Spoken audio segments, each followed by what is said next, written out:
Hi, welcome back. Quick entry today. We have Mr. Derek from InVigor. We're talking all sorts of things about what InVigor does in their B2C company. And so thank you, Derek, for being here today. Hey, pleasure being here. Honestly, totally unexpected. This was just happened to be just a serendipitous encounter. Yeah, it was very nice. You were here recording with Steven. I'm trying to remember his last name, but he's the host of the Stephen Cohen. Thank you. Stephen Cohen, Millennial. I remember the name of the podcast, Millennial Millionaire. So that was a cool podcast. You should definitely check it out. But actually, I wanted to ask you a question about your podcast. Let's do it. What have you been thinking about? All sorts of exercise physiology. Amazing. All sorts of things. But right now, aggressively in the exercise physiology space. For a long time, we did a whole bunch of different items really around health and fitness. Okay. And then I liked entrepreneurial, the thought of incorporating entrepreneurs into like kind of like the pitch, if you will. Like people ask, like, what do you do? Yeah. Health, fitness, and entrepreneurs.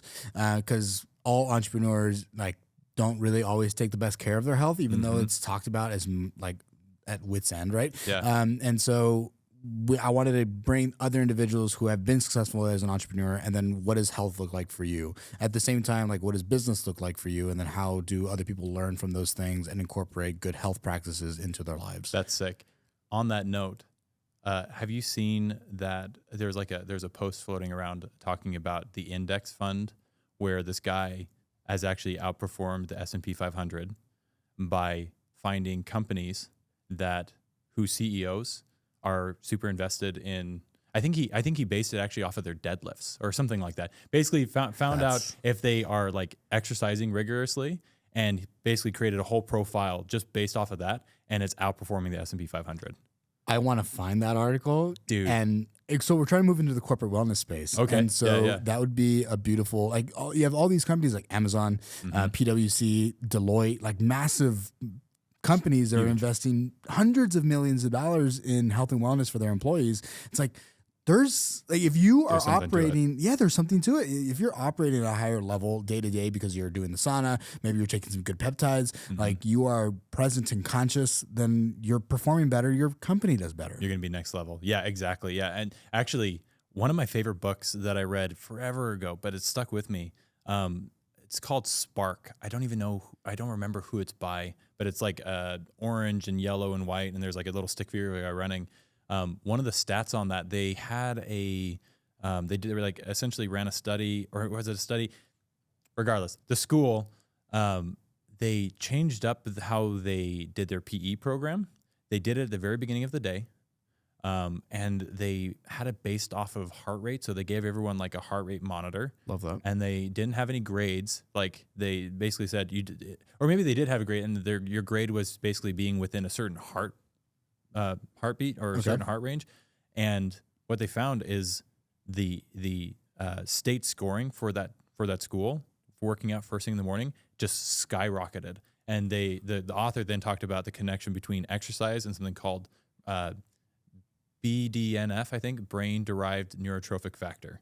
I don't know if you've heard of that before. I'm not. But basically, when you exercise, it stimulates your brain and says like grow more neurons. I don't know. Like I'm kind of out of my space here, but more or less, it says like when you exercise and you have these novel experiences, it helps induce neuroplasticity, which then allows you to learn more easily, which then makes you sharper, it makes you better. Like, yeah, 100%. So there's tons of science behind this. Well, a lot of my older clients, what we would do is a lot of new exercises. And so like getting the ladder, in high school, we've done a lot if you played sports, I would have my older athletes do the ladder. And part of that was to help with improvement of neuroplasticity. And it's like, let's do a new tool, a new exercise. At the same time, let's also get some like agility done because we need balance, we need lateral movement, all these things. But I know that there's a ton of research on having exercise as a benefit towards neuroplasticity for sure. I'm not always the best at remembering like all of the stuff on the front end.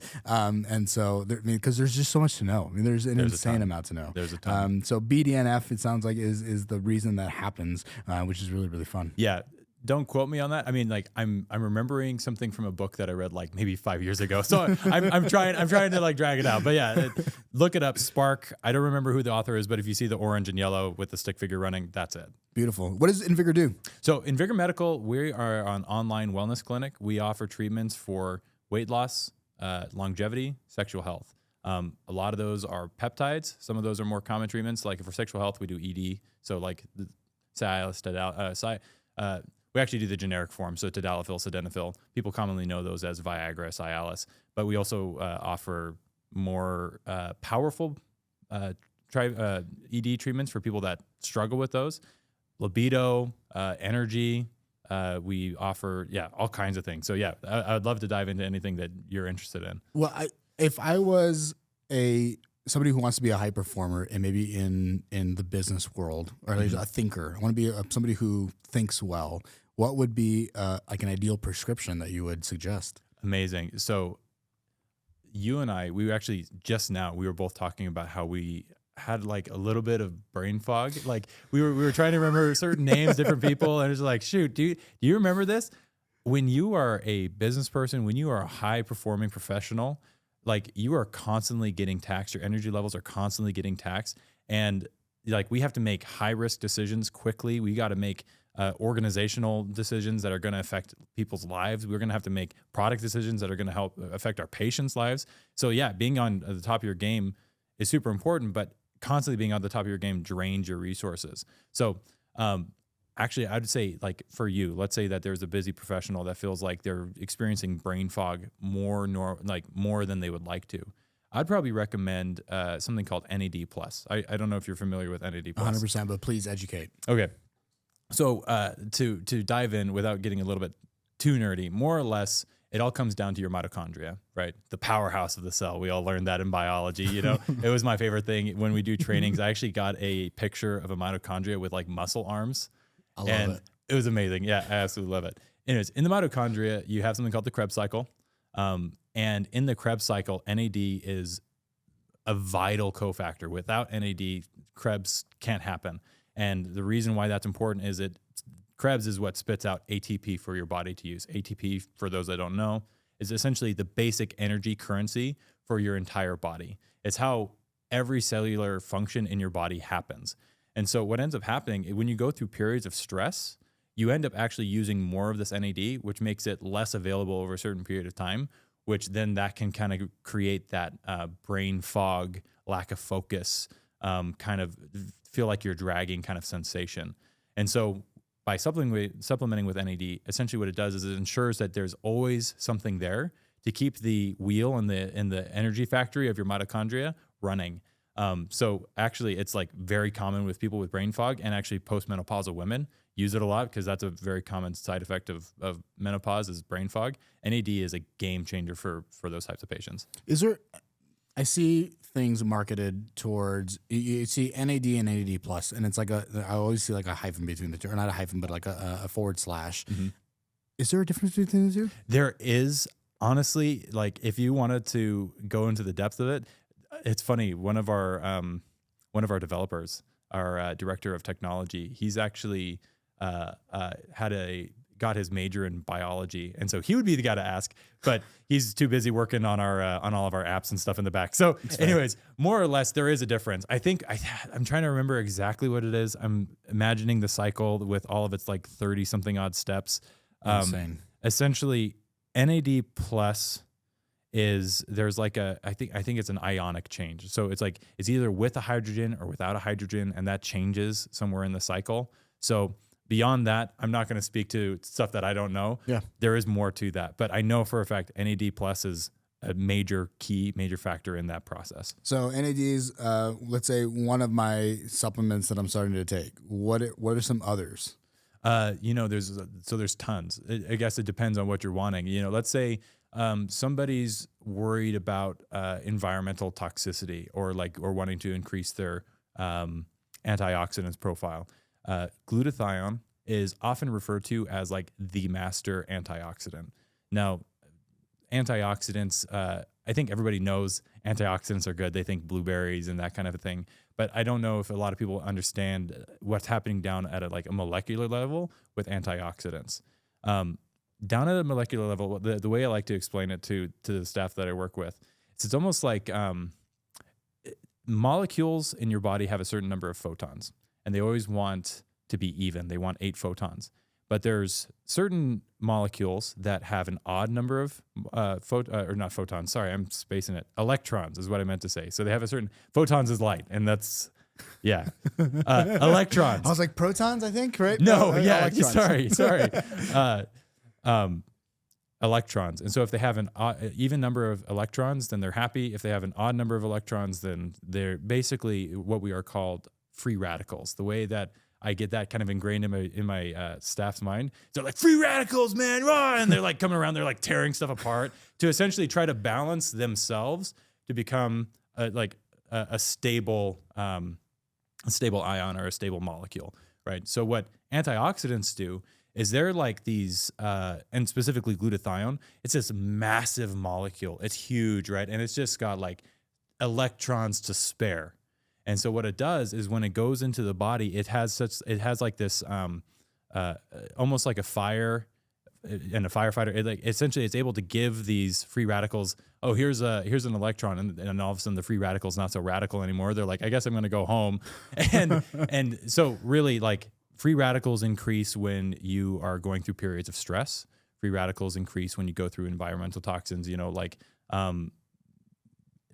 Living in a big city like Vegas, I live in a small city. Tri-Cities, Washington, Richland, Washington is a pretty small community. We have I think 300,000 people in the entire area. But if you're in a place like Vegas, I mean, you're dealing with all the emissions from everything. I can't even imagine all the things that you have to go through.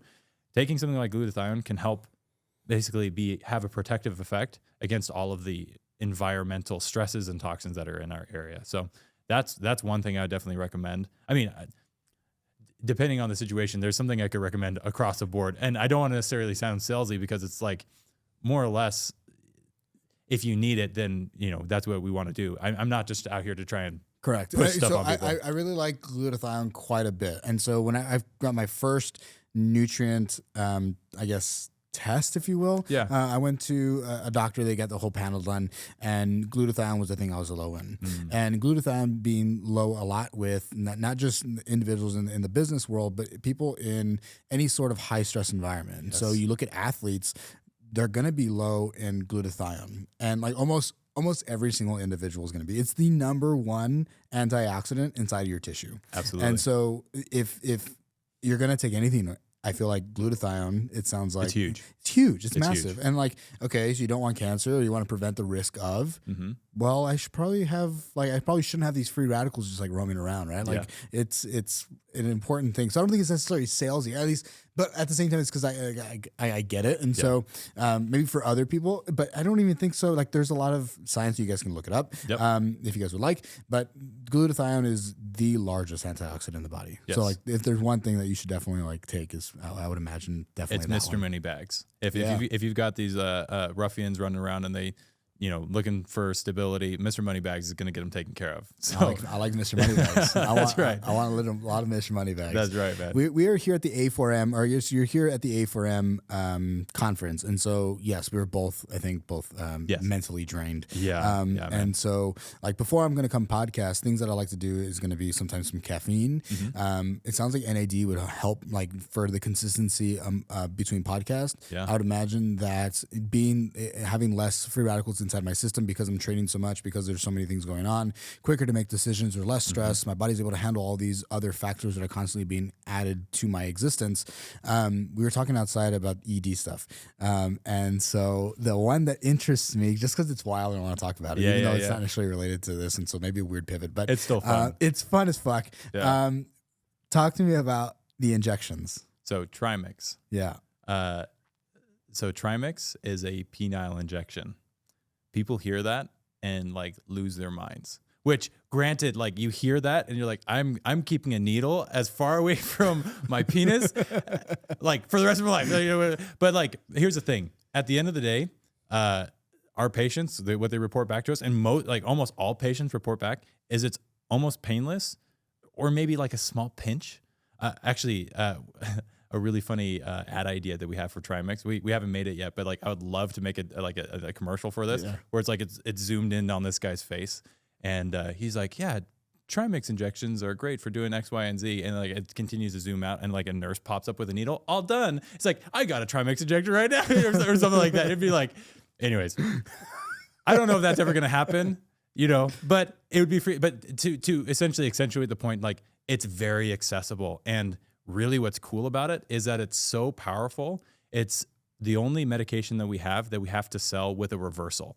Like it's so powerful that it's basically like if you inject too much, those Viagra commercials, like if you have an erection lasting longer than 4 hours, like we have to deal with those cases on a regular basis. Yeah. And so obviously we have practitioners that help them dial it in so that, they can experience erection in a regular way. But like, yeah, for anybody that has been struggling with ED, that have taken tadalafil or sildenafil, and that's not really cutting it anymore, Trimix is an amazing option for them. And I think that is a lot of those high-performing individuals that end up being stressed all damn day. Mm-hmm. And then you got to come home to a family or to your lady, and you're just like... To that point, there's actually studies that have shown that lowered glutathione levels can actually lead to ED. So, yeah, I mean, like, it's one of these things where, like, again, we don't want to be super salesy when our ED patients come in. We try to tell them, like, hey, we're fixing the issue so that you can get where you need to be. But like, if you actually want to fix the root of this, like glutathione is going to be huge. Another one is actually B12. We do B12 injections as well, and that actually has a connection to blood flow and that kind of a thing that can also help with ED. So yeah, there's all kinds of stuff. Very much so in the mitochondrial health for the B12 space as well. Absolutely. And so like, it seems like the mitochondria. I remember being in high school and like, the powerhouse of the cell was that thing, right? Yeah. And it was just like, oh yeah, this is kind of just where this happens. Mm-hmm. But I'm here at this conference, and it's like everybody's talking about mitochondrial health.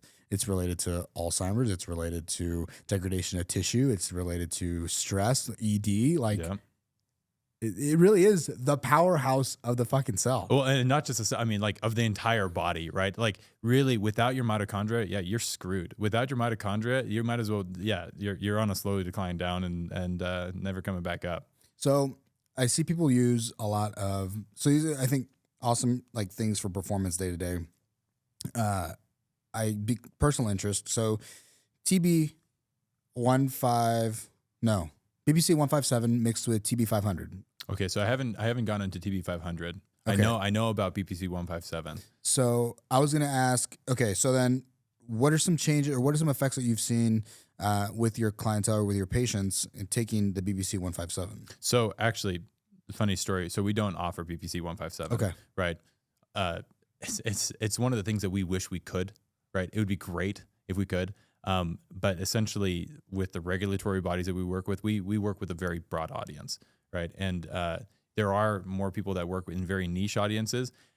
Right now, I don't know the exact terminology for it, but essentially the FDA has come out and said like, ixnay on the BPC.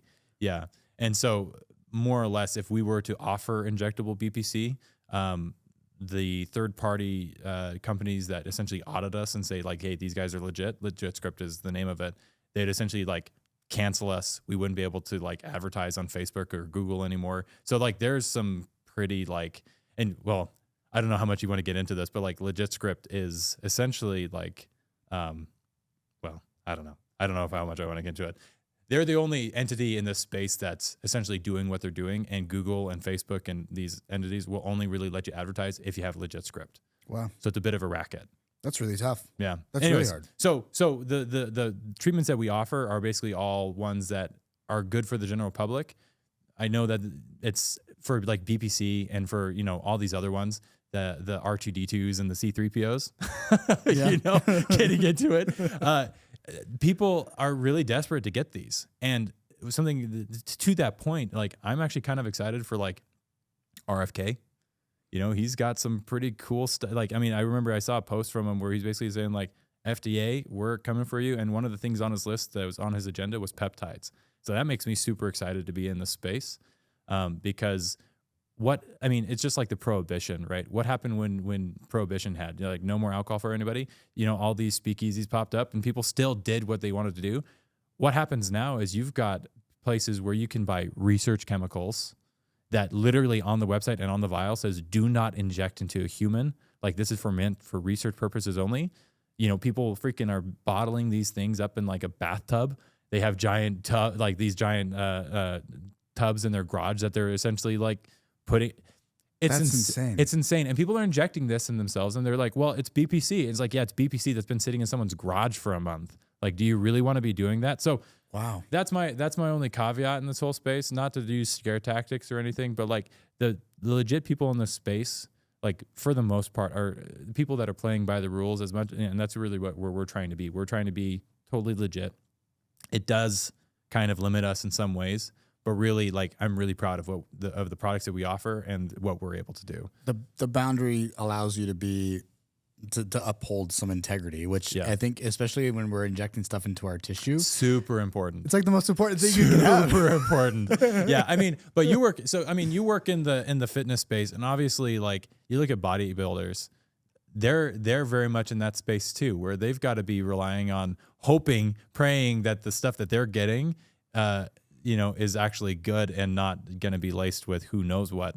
And so it's one of those things where if you want to take the risk, like that's up to you. But like, many of these research chemicals have like toxins laced in them, not intentionally, right? But just more so like they don't get cleaned out because they're research chemicals. And so one of them is something called LPS.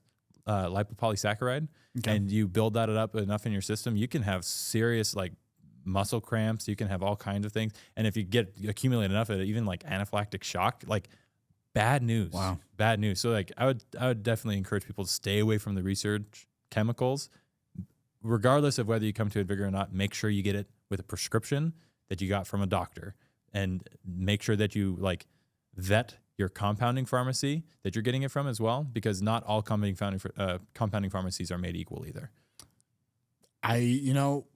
For whatever reason on the front end, I'm like, well, all compounding like you're compounding a compound, like it's a compound, right? Like it should be that simple. And I assume that people lead with integrity. Yeah.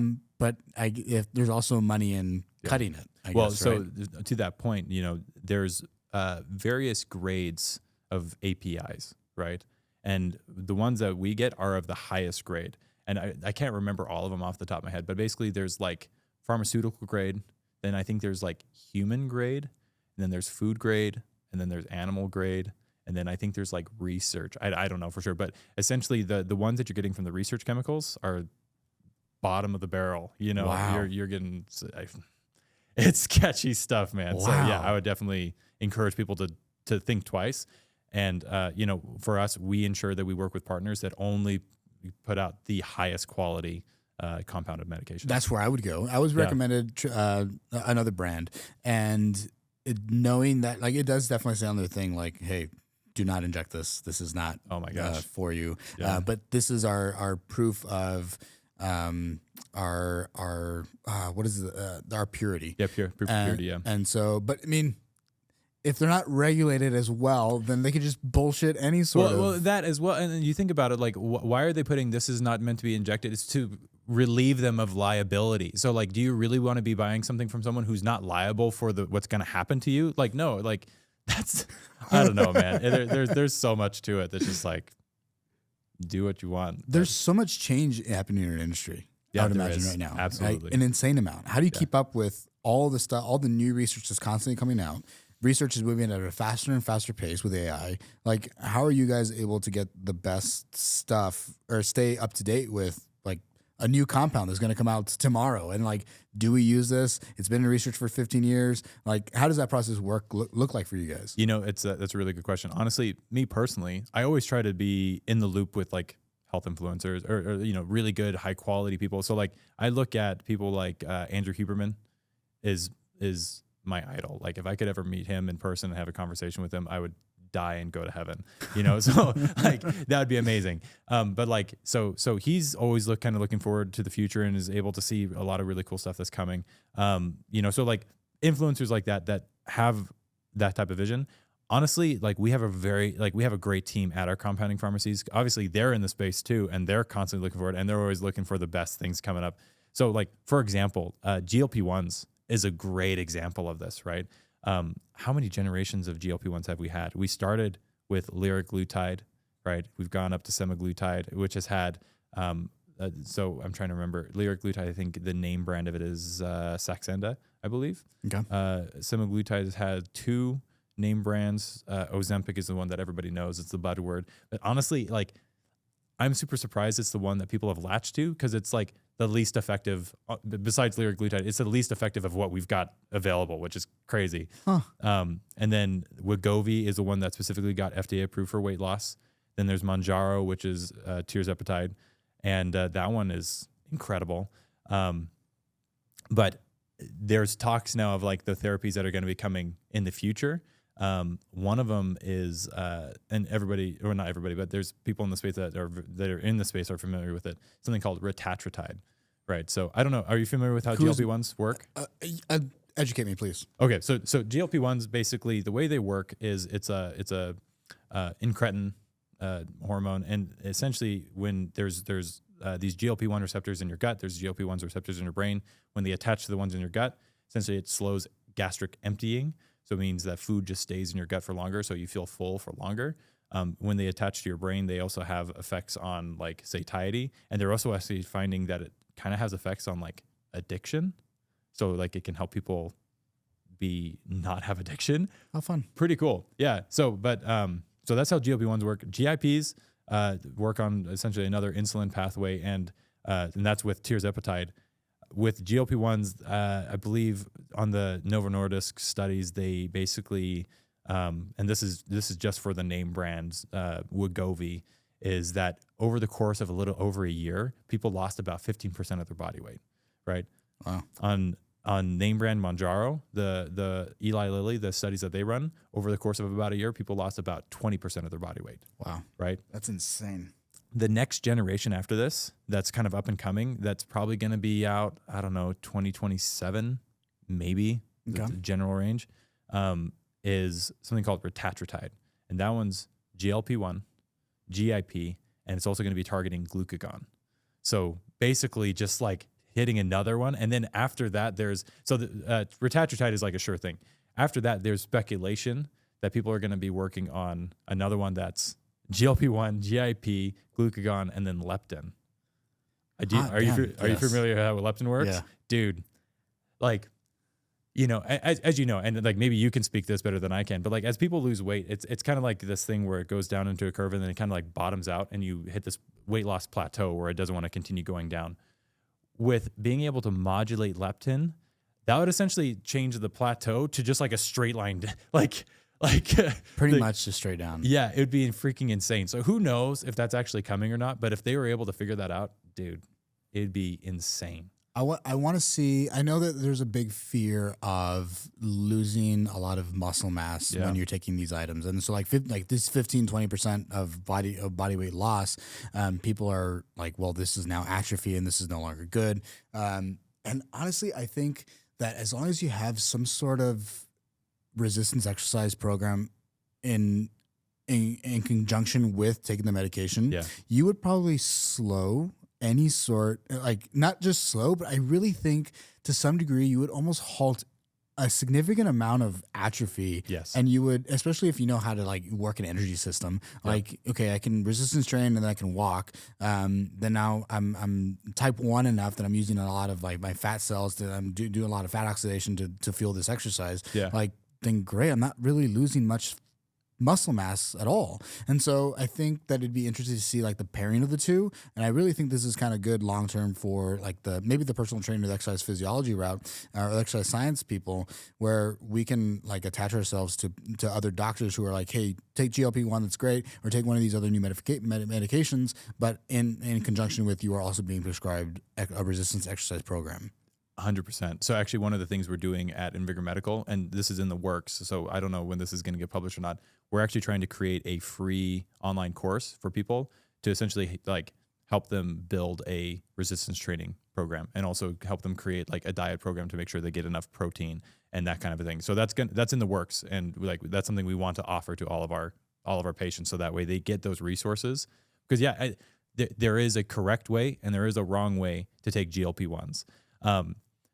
You know, at the end of the day, weight loss from GLP-1s, I've heard back and forth on this, and there's some debate in the community, but in general, what I've heard is that GLP-1s don't preferentially make you lose muscle more than just a traditional diet would. Like if you were on a traditional diet and you were able to lose that weight at the same rate, you'd be losing the same rate of muscle and fat as if you were on GLP-1s. Correct. So with that being said, like prioritizing, just like you're saying, so it requires, and we were talking about this a little bit before the podcast, it requires such a minimal amount of anaerobic training, of resistance training to maintain muscle. But with that being said, let's say that you're not doing it. There's actually one of the guys that we talked to on our podcast, Matt Chalmers.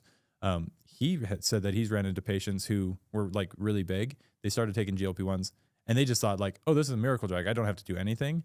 And essentially they were already in a bad spot. And so now they're getting down to the point where they're losing even more muscle, where they can't hardly even barely perform a squat. So like it is absolutely crucial that people get the protein and that people get their workout in, but like it requires so little, like even a minimal, if you were to do like 10 squats a day, 10 push-ups, and then I don't know, get like a milk jug and do like 10 rows each side, that's probably going to cover you for, and if you did that every day, like that's probably going to cover you for almost everything, like legitimately. I think it's so interesting that, and maybe this really does help, because there is a significant, this is the first time I think in history, and if I remember this correctly, if I read an article, if I remember the article correctly, it's the first time in history that we've seen a decline in obesity in the United States, which is awesome. Like, really?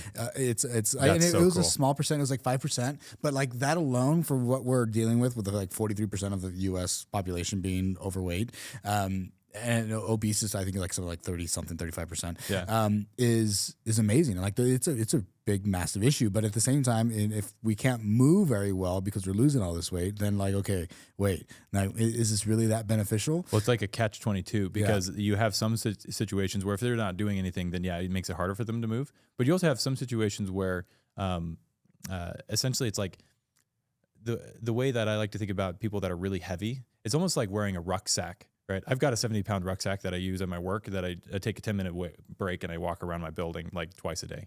And when I put that thing on, it's like, holy crap, I don't want to move.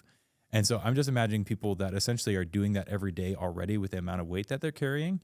GLP-1s is a great way for them to lose that so that they can start moving, so that they do feel better and they're not so weighed down. So, yeah, I mean, it really depends. But going into it with the mindset of, I'm going to do what I need to do to make sure that I at least maintain where I'm, or like that I maintain my health and that certain aspects of my health don't retrograde. I would imagine it also promotes those same individuals to want to probably eat healthier, because the side effect is, although you'd be surprised, some people still want to eat the crap, man. It's crazy. I would imagine, because those are more filling items. Like let's say I have I have a pizza, and I'm on GLP-1. I'm gonna have a lot of burping, like the gastrointestinal kind of the sulfur burps. And so I'm gonna want to make sure that I don't have those things. So how about I eat like a good, like I have only had one piece of protein today, and that's like I need to make sure I have another one. Mm-hmm. So I'm gonna have protein instead of the pizza. So I would imagine that the selection of nutrients entering the body would also change. Yes. And so like now you're also changing somebody's habits at the same time. Yeah. And so now, oh shit, well, I'm eating more protein, I'm losing weight, kind of want to work out a little bit. And we did research in my undergrad on a dopamine receptor inside the brain that was related to, they call it like the couch potato gene, and an uptick in whether like there are individuals in the world who really like to work out, and there are individuals who just want to be the couch potato. Yep.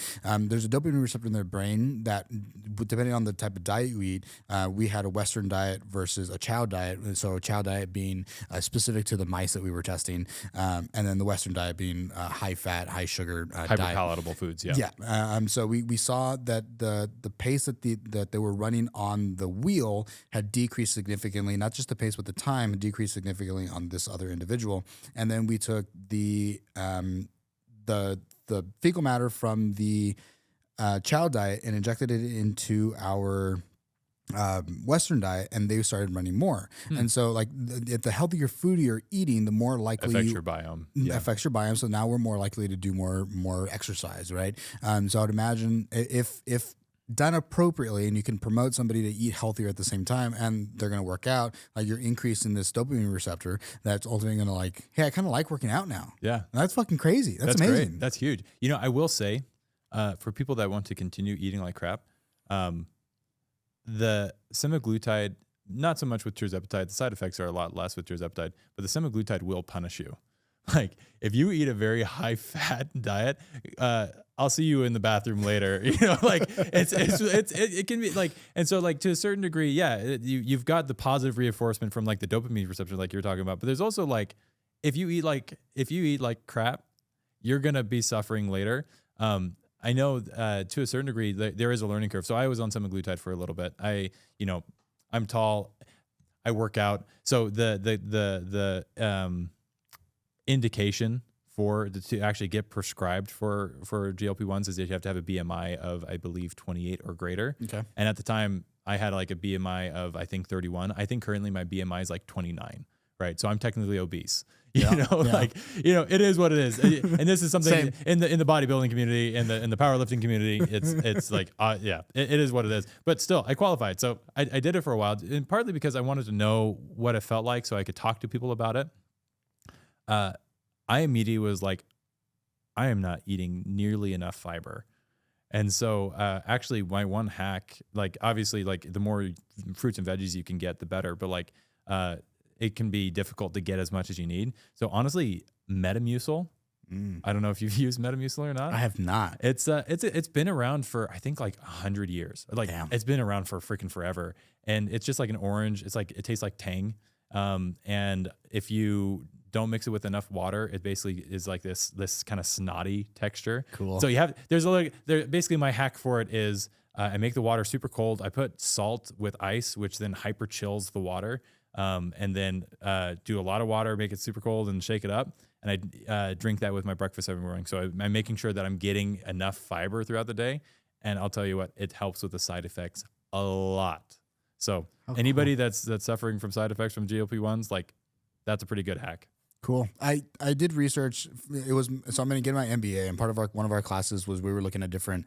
We were trying to see what company would beat the S&P 500, and so we were taking a guess. We took a guess on Amgen. Okay. And so I know and I don't know if you know much about this, and I barely know anything because I can't remember. I was just looking at the numbers more than anything else. Yeah. They're coming out with a GLP-1 kind of similar item, and I don't know the details of what they like the breakdown of like what it included glucagon or not.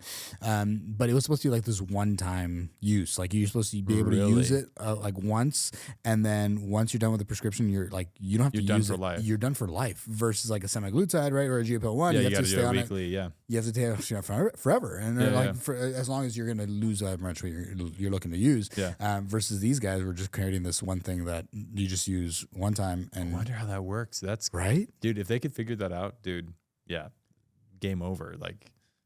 Market's done. I just don't know how they. I don't know how they do that. But I probably should do some more research on exactly what they're doing. If you find it, you should send it over to me because I'm super curious about that. Yeah, I will say, the one big downside is like once you're on GLP-1s, it's like, well, crap. I don't want to have to inject myself every week for the rest of my life. And to that point, like that's something that we know. There is a way to taper off, and really, it's like. Most people when they start off, they just need something to help them get started. Once you get to the lower dose, the lower levels, we do have that plateau. And so really the only way that you can continue to lose weight at that point, even on GLP-1s, is lifestyle factors. And so it's a great opportunity for people to continue to get into those habits with the training wheels on. And then once those habits are fully ingrained, you can take the training wheels off. Or let's say that they want to stay on it for longer and not have to continue to do injections. They're coming out now with oral GLP-1s options. Tablets, oral solutions, right? So now you don't have to inject yourself every day. You just pop a pill. It's not as effective as the injections, but like really at the end of the day, if you're where you're at and you're trying to kind of taper off, it's a great option for people that are like, okay, I don't want to inject, but this can kind of get me in the right direction. So I want to like get back to maybe eating a little bit more, or like I'm okay with the way that I'm at. Or if you're bulking, right? Like honestly, I'll be straight up. What was it? Beginning of this year, I lost, over the course of 6 months, I lost 30 pounds. So slow, steady, nice. On GLP-1s. Yeah. And like really happy with where I was at, and got down to where I was at, and I'm like, okay, I'm going to maintain here for a couple of months. And so now I'm on a bulk. And honestly, like I've always been interested in the resistance training space, but I had never done a dedicated cut or a dedicated bulk before. So my cut was with Semaglutide, and I can't remember if I switched to tirzepatide. I think I did. But now I'm going into my first dedicated bulk, and I'm like, it's the holidays. This is going to be great. I went crazy. I made a mistake. I effed up, right? Like basically, like, so from what I've seen, at least the people that I follow in this space, they basically say like for a bulk, you probably want to increase your body weight per month. One, depending on where you are and how novel you are to resistance training, increasing your weight by 1 to 3% per month is a generally good range. In the first month of my bulk, I think I gained like 10 pounds. Hot damn. Just like bam, because like Thanksgiving hit and I could not say no to those potatoes and gravy. Like so good. And so I'm like, okay, crap. I messed up. And so honestly, like this is just full transparency. I actually hopped back onto a low dose of tirzepatide just so that I could be like, okay, I need to get back down to where I should have been at the beginning of all this, right? So that, you know, essentially I can continue on my trend of the 1% to 3% upward tick. I'm actually also, and then this is, I don't know if you're interested in this or not, I'm actually also on Semorolin, which is good for the growth hormone.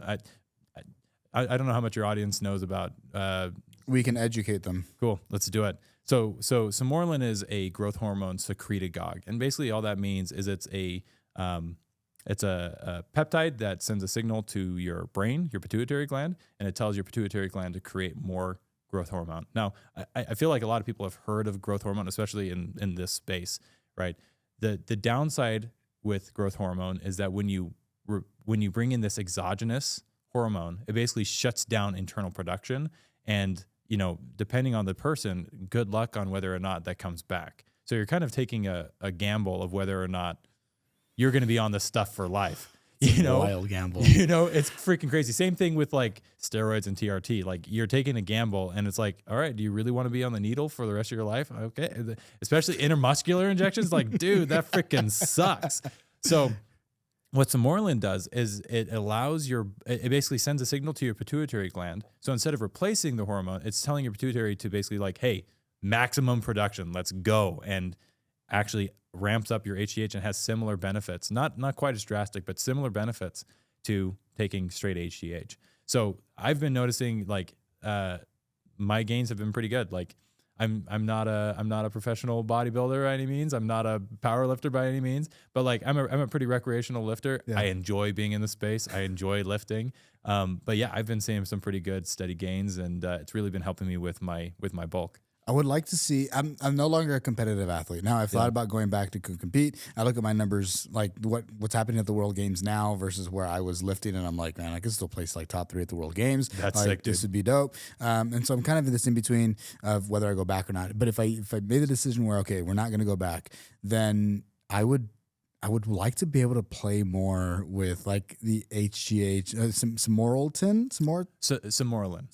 I'd love to play with something like that, or like some TRT. But the TRT is a little bit like one of those. Do I want to be on this for the rest of my life? Well, and also like, you know, how old are you? I'm 28. You're 28, yeah. Dude. I feel like I was looking at you. I was thinking that you're like 35 or something. Maybe it's just the beard. You've got a wicked beard, dude. Thanks, man. Yeah. So I'm 30. You know, we're young. Like, I don't know if you have kids. No. I've got 2 kids at home. I've got a wife, and here I am in Vegas. She's all worried about me. Here we are recording a podcast. Hey, I'm not doing anything crazy. But basically, that's what the other big problem with TRT is, like, you take TRT and basically your fertility just gets nuked, right? So that's where something like enclomiphene. So we at InVigor Medical, we do offer enclomiphene, and it's a great option for people that want to increase, and it's similar to Semorolin, right? Where it's an estrogen blocker, so it's not bringing in this exogenous hormone that's going to shut down your production, and it also helps preserve fertility. So if at any point in time you want to get married and have kids, like now you can benefit. Let's say that anybody that's out there that's gets a test done and their T levels are low, like they're like, I want to do this, but like I still want to have kids. Enclomiphene is such a freaking game changer. It's such a good option to help people be able to boost those levels and still be able to like live their lifestyle how they would like. How cool, man! There's so many options. Yeah, it's like if I was a kid, like I get to like just play with all these different things. I understand that they're injections, like they're injections. And, like, They are medications, right? They are pharmaceutical. Yeah. like, but the fact that science has come this far along, as a scientist, I'm like, this is Freaking sick. kind of amazing. It's freaking sick. If we could live in some simulation world where it's like, okay, I'm gonna run this guy and like have a projection on him on some Orlin and this and this and this for like 10 years, like, yeah, that'd be pretty cool. How long are these studies? Like what is the longest longitudinal study that we have in regards to any of these guys? Oh, because they've only been around for a short period of time. yeah. So that's the whole thing. Like, there's this stat that gets thrown around. I don't know how true it is or not, but in general, this isn't any specific ones, but I can give a specific example. The gap between when something gets discovered and when it reaches the general public is about 17 years. And that's pretty much true across any innovation, any field. Like, when someone discovers something and when it gets into the public's hand, it's about 17 years. And the reason for that, and you as a scientist, I'm sure will appreciate this, is that scientists are not these, they're not marketers. They're very bad marketers, right? And so they have these headlines that are terrible that are, I'm trying to think of like a fake PubMed article title. It's like, none of them are attractive. No, they're the longest statements ever in the world. And then you read the abstract and you're like, what am I reading again? I will say that one of my favorite trends that I've seen is like someone reading the headline for a PubMed article and saying, but putting Harry Potter. Harry Potter and the That's pretty good. Pretty funny. Anyways, but with that being said, let's say GLP-1s, for example. Actually, I was talking to the producer about this before we started rolling. GLP-1s, do you know where they came from? I know. So outside of the belly, no. Okay, so this is gonna be totally trippy for you then. GLP-1s originally was discovered in Gila monster venom. Yeah, so essentially the way that came about is scientists, like zoologists, right? People or whoever was like studying these Gila monsters, they were like looking at them. They're like, why are these Gila monsters like never eating? Like, what is going on? And so they did a whole bunch of studies. They got their venom and they realized that the venom was like super concentrated with these GLP-1s.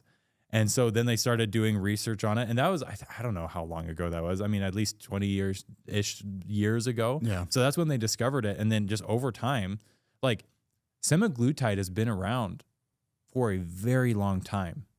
And it just hasn't been until like the last couple of years that it's like, obviously, yeah, it's blown up. You know, celebrities are using it, you know, and now the general public has access to it. It's so popular that, you know, the big pharmaceutical brand names can't even keep up with the demand, which is honestly great for our industry because when it's on the shortage list, it allows compounding pharmacies to be able to produce it at a much, much cheaper price. Like, I don't know if that's something you're interested in going down. Compounding pharmacies versus the big pharma, like that's super interesting to me. And there's a lot of stuff about that. Like personally interested. How can a compound pharmacy's prices beat a big pharma's price? So big pharma, like they know when they were like doing all these trials and stuff, they're like, dude, this is gonna be the game changer. And so they're like, we're like, how much is Wegovy right now? I feel like it's like, last time I checked, somewhere south of $2,000 for a prescription without insurance. Damn, boy. Insane. On our website, we're selling the first month of semaglutide for like, I think $197. How? Well, because it's basically at the end of the day, the big pharma, they know that what they have and like the way they tout it is like, oh, we're the name brand and yada yada yada. Like, you know, it's kind of what can I say? Novo Nordisk and Eli Lilly, they'll say like, well, that's not true Wegovy. Like, and they're gonna throw all this shade on the compounding pharmacies. These compounding pharmacies are super legit, right? And the fact that they can compound it is because Novo Nordisk and these guys can't keep up with demand. And so because they can't keep up with demand, there's still all these people that basically need this medication. And so the compounding pharmacies are able to compound it with, you know, vitamin B12, all different kinds of things. I know that there's some of them out there that are talking about compounding it with like various things, you know, that will essentially help retain muscle and that kind of thing. So pretty cool stuff. How fun. Yeah. But Yeah, I mean, it's pretty cool. It's a fun industry to be in, but it does make us constantly looking at the shortage list and wondering like, when is this ever going to come off? Problem is, when it does come off the shortage list, it's just going to go right back on because of how much, like, how many patients we have, how many patients all of the online wellness clinics have out there. It's like, I wonder what percentage of Americans were on a appetite suppressant. that's a really good question. I actually just saw an article title that was like 50% of Americans could qualify for GLP-1s. Like 1 in 10? 1 in 10 of Americans are on GLP-1. Dude, that's crazy. Well, and that could be 1 in 2. Like insane. Wow. So yeah, a massive. So Novo Nordisk and Eli Lilly, I'm sure they're going to figure out their game. And honestly, they might just be, at this point, it might just be like, okay, let's just get the next generation up and running, because then these guys won't have anything to compete with. But I don't think people realize how you say it takes 17 years to finally reach public, right? Yeah. For a product to reach public, it takes like on average like 10 years, because you have to go through trial 1, 2, 3, 4, and 5. Yep. And they are not easy, nor are they short term, nor are they inexpensive. No. Well, and like it sounds like you're very familiar with like the FDA approval process. Yeah. It's so interesting because it's like, for example, PT 1 for 1, and actually a better example for this is Ozempic and Wegovy. Ozempic and Wegovy are the exact same compound. They're both semaglutide, but Ozempic was FDA approved for diabetics, and it has a very specific dosing schedule. Wegovy, they saw what was happening with Ozempic, and they're like, people are losing weight on this. Like, we should up the dose on this. And so they did, and they actually went through, like what you're saying, all those trials. They went through all of that work and put in all that money to get the same compound FDA approved again, but for weight loss and on a different, increased dosage schedule. So it was worth it enough for them to like dump that money into it. And like, honestly, we're seeing that real time right now, which is crazy. It is. I remember watching again, just looking at tickers. Like Eli Lilly's ticker had increased significantly after COVID, versus you see Pfizer like plummet after COVID for obvious reasons. But like GLP-1 and all of those semaglutide and Wegovy and Ozempic, because of the success they had, you could see that ticker like whoo. Yeah. Crazy increases. And I was like, this is really fun to watch. Speaking of which, one of the things I'm really excited about is Eli Lilly's actually going through the trials to get tirzepatide or Mounjaro FDA approved, because currently it's FDA approved for weight loss. They're going through to trying to get it FDA approved again for sleep apnea, which is massive. Like, that's huge. Oh, wow. Yeah. That is super huge. Yeah. And then, I think the places that you guys can put yourself in, like from a business perspective, like you guys can put yourself inside of any service provider, and like anybody going to a chiropractor that's looking for help because they're not sleeping well. Well, maybe they're not sleeping well because maybe they're overweight, and that's an area that we can help with, or maybe like our glutathione's low. Like, you guys can do so much help for so many people in so many different areas. Yeah, your reach is insane. Yeah, I love being in this space, because so many people, like, I'll be honest, my journey to being where I am, because like I only became CEO of InVigor Medical about a month ago. Oh wow. It's been a journey.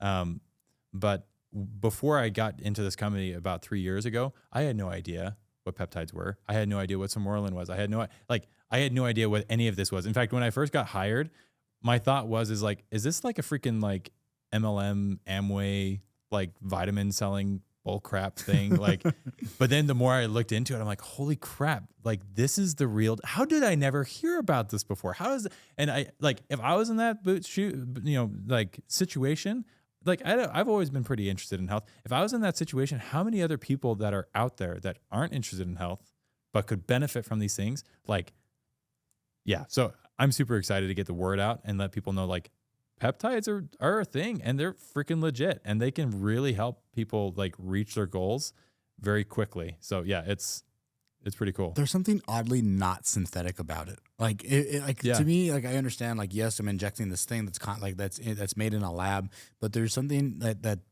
for me, why it resonates so much is because it's like, well, this is straight from my belly. Like, this is things that have been found inside of my tissue that now we're just like extracting and then like applying.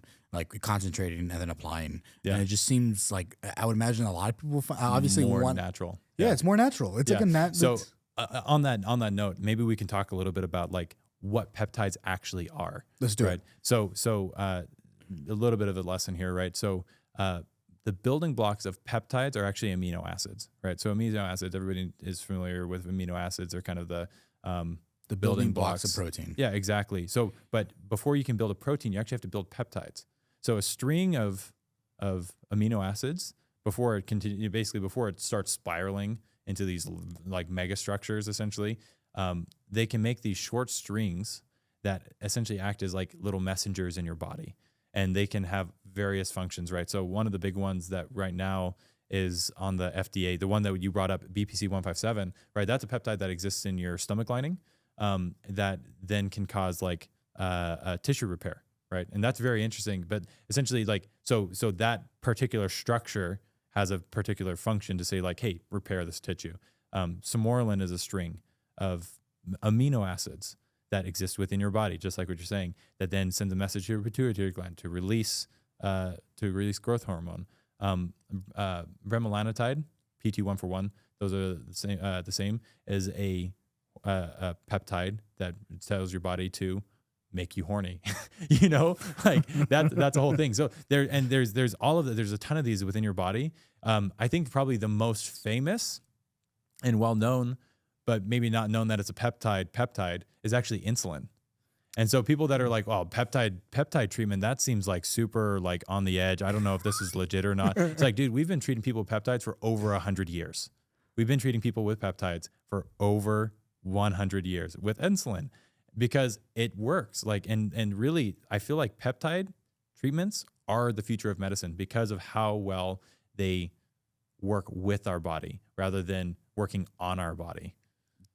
That right there Yeah. is beautifully stated. It is just, again, you're just concentrating something that's already inside of me. You're not creating this whole brand new compound to hopefully like create a change. It's like, what this thing does.